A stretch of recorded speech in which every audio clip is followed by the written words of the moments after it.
Hey guys, this is Fitness David, and I wanted to talk to you about shoulder impingements. There's a lot of fitness YouTubers out there, and they're preaching bench presses, rowing, some therapy, some post-rehab, some of everything. I wanted to kind of give you my take on it in terms of being able to have proper mobility in your shoulder, or to impede shoulder impingements, so that you can actually progress in your workouts from year after year. I think there's a lot that isn't understood. There's a lot of physical therapy YouTuber sites too.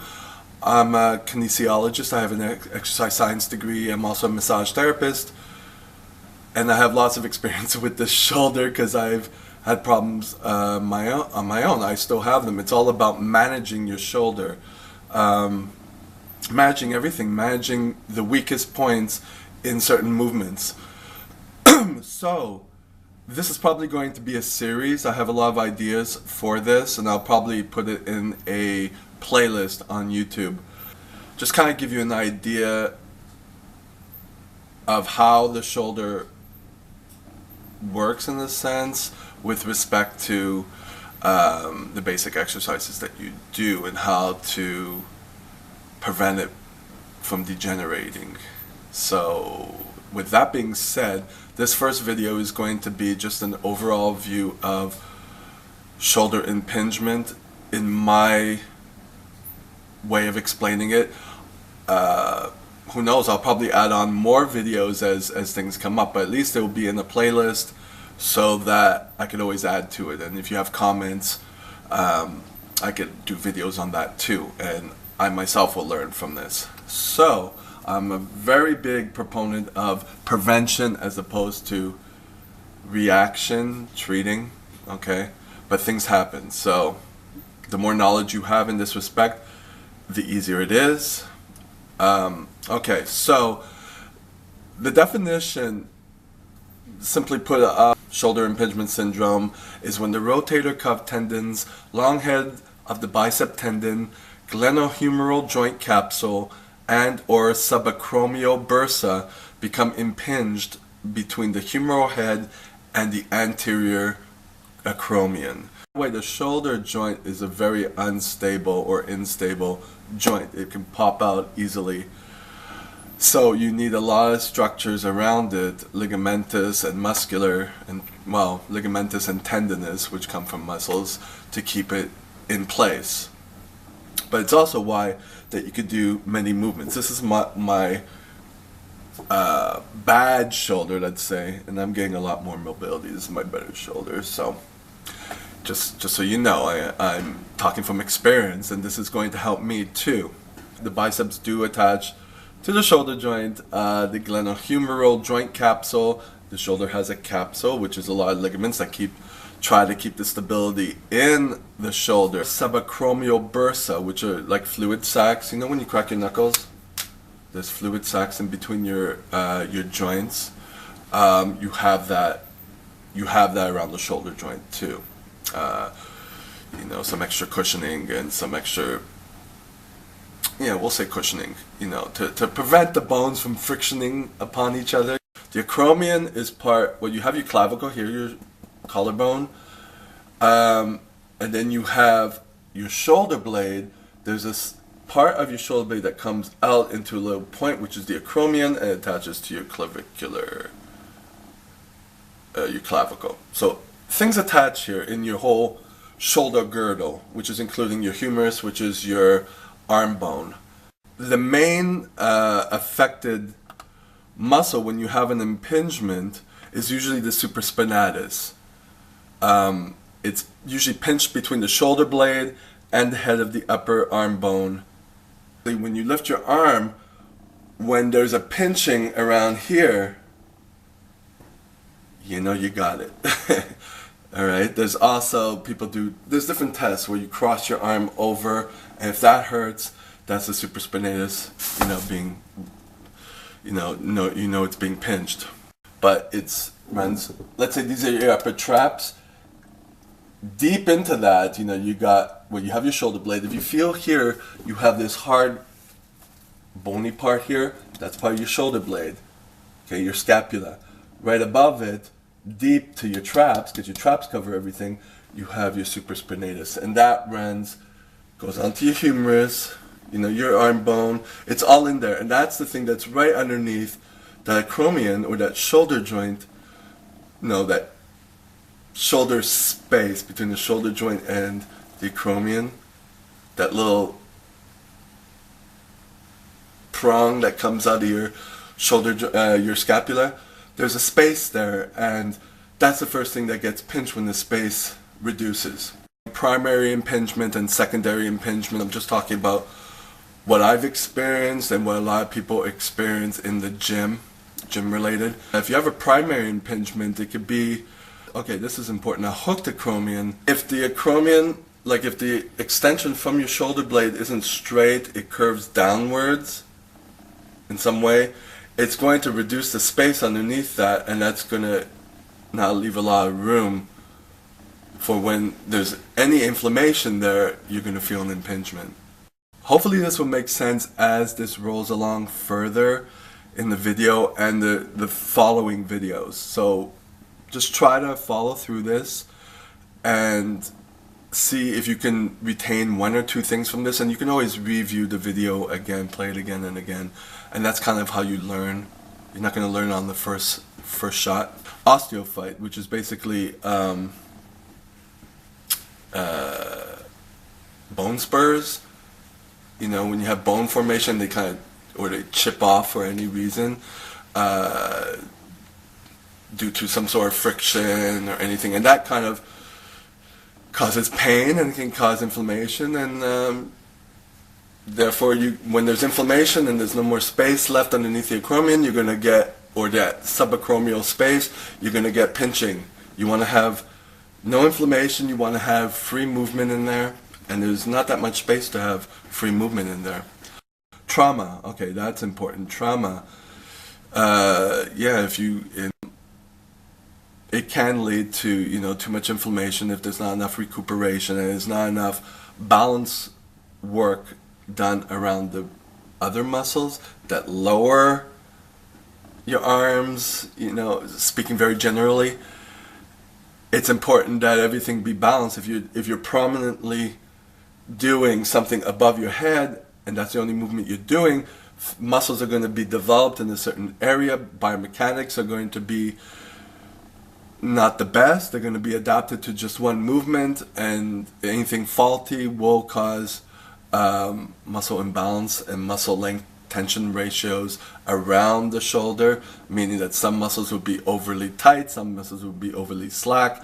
That will cause the movement of the humerus to be not in the middle of the socket. It's a ball and socket joint, so it could be towards the front, and then it can start pinching muscles when you lift your arm up. The secondary impingement is rotator cuff overload, eccentric muscle overload, glenohumeral instability, weakness of long head of the biceps tendon. Like I said, biceps, they do attach to the shoulder joint. Glenoid lateral lesions, some tear. Muscle imbalances, like I said, scapular motion defects, tight posterior capsule, paralysis of trapezius muscle. Now all this secondary impingement will be stuff that I will kind of cover, if not in this video, then in other videos, because most of it is important for training, for working out and exercising. So I might not cover them in those particular, in that particular order. It will somehow be included in the video. If it's not, leave comments and I'll make a separate video on these things. But these are important. So, that being said, now, like I said, okay, here is your acromion, and you see underneath here, there is a space in between the acromion. This is the shoulder blade, obviously, and there's a space in between there, and that's where all the tendons, nerves, ligaments, bursa, like fluid-filled sacs, they all are in there. So when the space is decompressed, like obviously you see the one on the right that has more space, so it's opened, and the one on the left has less space. You want to have more space. That's the goal. Okay, here is the hooked acromion. Ideally, you want the type 1, the one that's furthest on the left. That's a straight chromion. It's the thing in blue, which is an extension of your shoulder blade. And the one in the middle is, it's kind of curved, and then the one on the furthest right, it's hooked, and that will automatically create less space underneath there. And it could be genetic, it could be through some sort of usage over the years, and once that happens, I mean, you have less space, so you really have to be mindful as to how you take care of your shoulder. This is the typical bodybuilder posture when they have their arms rotated like this and their lats flaring out. That isn't very good for impingement. So already, everything that causes internal rotation of your shoulder joint or of your humerus, you already know your pecs and your lats are tight, and your teres major, all those muscles, a lot of pull downs without retracting your shoulder blades. And a lot of people do pull downs and you think, oh, I'm working my back, I'm good, and they're not doing the scapular retraction, bringing their shoulder blades together, as opposed to just using the lats, and the lats will turn the shoulder forward, the pecs will turn the shoulder forward, and there's a small muscle that does the same, called the teres major. It's not part of the rotator cuff. The teres minor is part of the rotator cuff, but the teres major is not, but it mimics the lats, the same movement. When you have someone with a big bump sticking out right by their shoulder blade and then no lats, they're dominating all their movements with their teres major.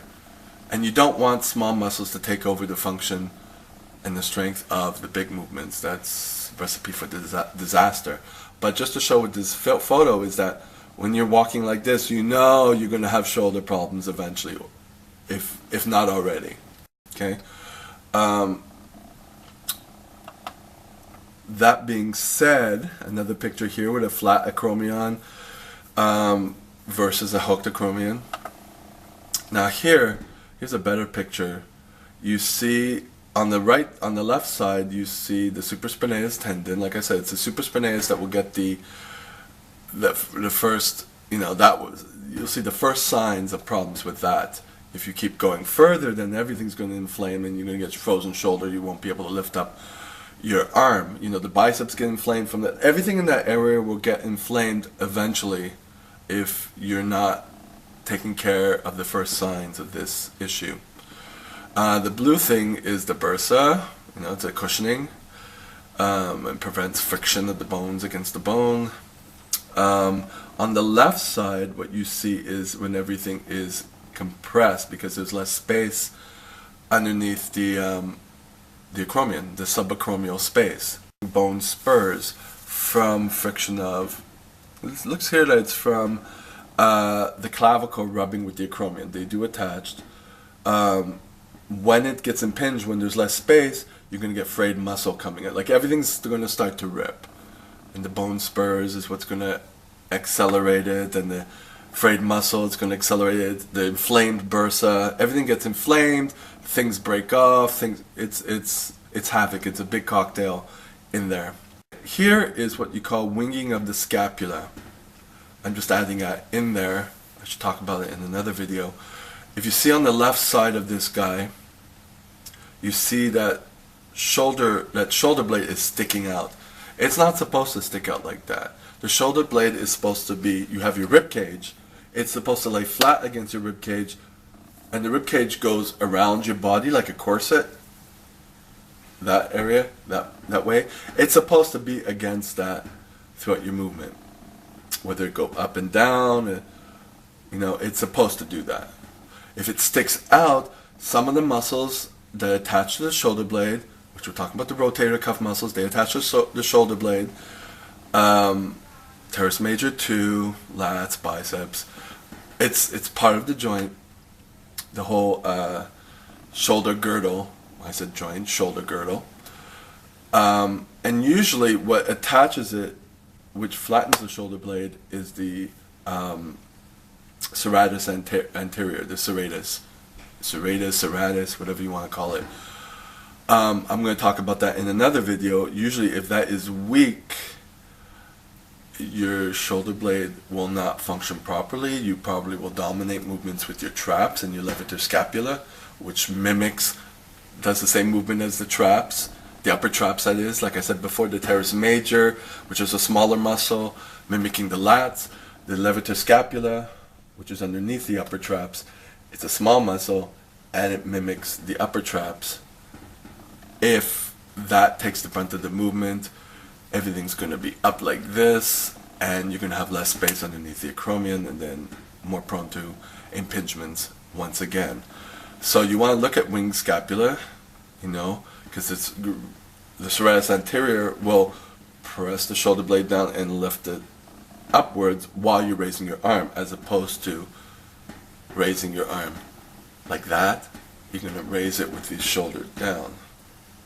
There's a painful range of motion in this shoulder impingement. It's usually around here. No pain in the first 60 degrees, let's say. Not that much pain around here. It's around here, because when you lift the shoulder up, the muscles of the rotator cuff have to kind of adjust the ball of the arm bone of the humerus in the socket. So, because if you just lift it up, the arm would just go up like that. It would just pop out of the socket. So you have other muscles that pull it this way. Does that make, see, I'm pulling this way so the ball stays within the socket. That's the importance of the rotator cuff. Alright? So here are some tests that therapists will do. They'll check your external rotation, your supraspinatus strength. Okay, supraspinatus, like I said, it's the first muscle on top of that, underneath the acromion. It's the first muscle that gets all screwed up and damaged because it's right there. What it does is it does the first, is it 15 degrees of shoulder abduction. When you do lateral raises, the supraspinatus kicks in first before the delts kick in. That's another case of a smaller muscle taking over for a bigger muscle, but it's part of the movement. So people who do a lot of cheating lateral raises to swing past that point, you're not getting the benefit of strengthening the supraspinatus. So things in the future can be screwed up too. If you're just looking for deltoid development while neglecting the actual stabilizing supraspinatus muscle, which is important to develop. You want everything to be in the same scale. As you get bigger, your strength should be, of the stabilizing muscle should be developing accordingly. You're as good as your weakest point. All right. Some internal rotation. You never want to lift things up with your arm internally rotated like that, because there's bony structures that pinch. It's not made to do that. So external impingement. There's different impingements, but this is a great way to cause impingement. So people who do lateral raises with their thumbs down, recipe for disaster. So here are the rotator cuff muscles. Now you see where it's pointed to the supraspinatus. That bone, that long bone, is the spine of the scapula. Where it comes out, if you look on the right side, where it sticks out, kind of goes into the acromion, that little bony structure. And you can see it on the left side, it's a different view, it's the front view. So you see it sticks out. When it sticks out like that, and you see the space between that ligament, that white thing, that's the subacromion space. Now what's not attached to that acromion, that structure sticking out, is the clavicle. In here, so it goes here. Right here is where the acromion is, and then I go right into my shoulder blade back there. So the rotator cuff muscles are the one in the front, which is the only one that does internal rotation, which is the subscapularis. But then you have the back of it. Those are more, I would say, more important. or more common, is the infraspinatus, the supraspinatus, and the teres minor. All right, a lot of those. This infraspinatus and the teres minor help more with external rotation. I'm talking more about the external rotations just because we always tend to be tight this way. You know, it's about the the muscles we see, you know, as opposed to everything in back in terms of aesthetics, but also in terms of functionality. So if you work at a desk, you're going to be rounded, you know, unless you're aware of correcting that posture.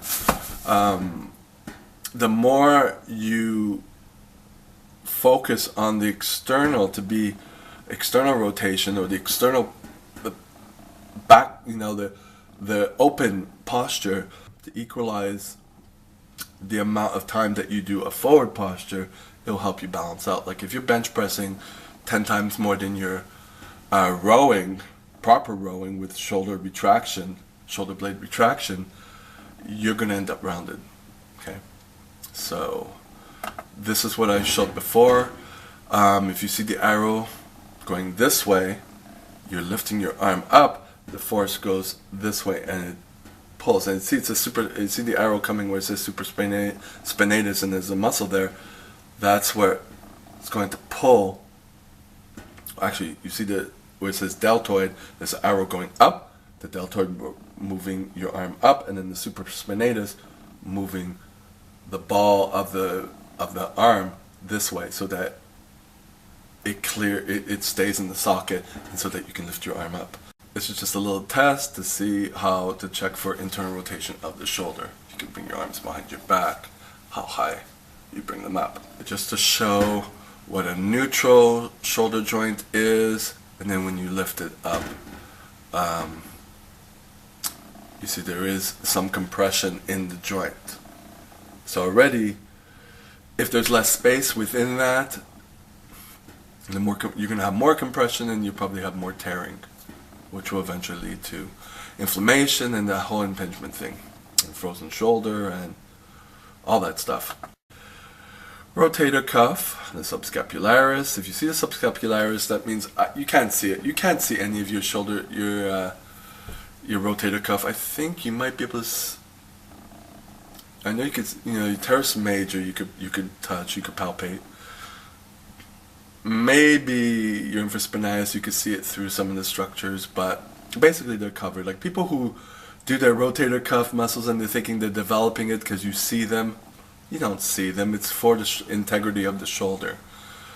So it's necessary to do. And one thing, people who warm up like this, with their rotator cuff muscles, and they're holding their arm up with their deltoid, or possibly their upper traps and their levator scapula, you're kind of negating what you're trying to do, because you want these muscles to be relaxed and lowered in shoulder level, so you're not contributing to the problem of having these muscles too dominant. So you have to relax, keep the shoulder joint, keep the arm underneath the shoulder level when you work your rotator cuff muscles, so these muscles end up being relaxed and you can actually hit the smaller muscles. That's another video. You can stop this video at any time and just check the pictures out, and you know, so you get an idea. I put in different pictures just so you get a variety of points of view. You might learn something from one picture that you didn't see in another picture. I think that's important. So I hope this video on shoulder impingement was at least a little bit helpful to you. I'd like to be able to make this into a series. Of course, it depends on whether people see this video, whether they like it, whether there's comments. So please comment on the video, share the video, let me know what you'd like to see in the future regarding shoulder. I have another video planned on different exercises that you can do with regards to shoulder impingement. That's pretty much it. So have a good day. Bye.